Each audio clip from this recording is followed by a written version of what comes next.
Hello, everyone. Welcome to our short message series.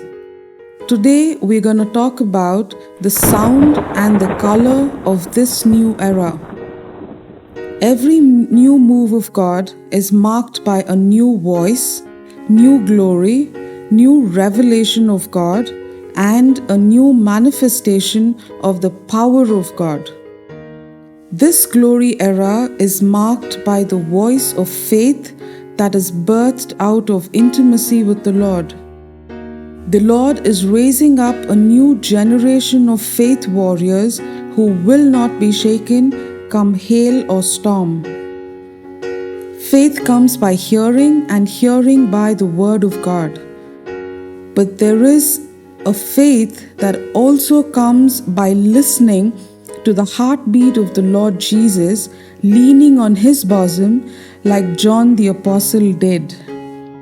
I saw the Lord hold the beautifully adorned bride and the church in his arms, and both their hearts were beating as one, in one accord.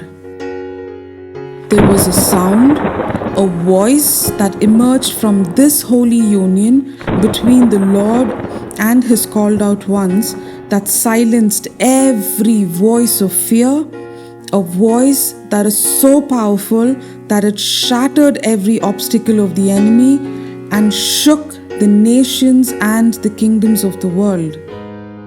The bride and the church didn't just have faith, but she became faith. She became a channel that resonated the faithful voice of God. I saw the faith that is birthed out of intimacy with the Lord burst into an array of many hues of soft dancing colors, sending a blinding glory light that swallows even the gross darkness. The Lord showed me pastel hues of pink, which represents intimacy, relentless and unconditional love, being birthed in the body and the bride of Christ. So meek and gentle, yet so powerful. Truly, we are a peculiar and a pure breed of people that are so precious to the Lord. Draw near to God and He will draw near to you. That's what it says in James 4:8. Hope this message blesses you. Have a wonderful day.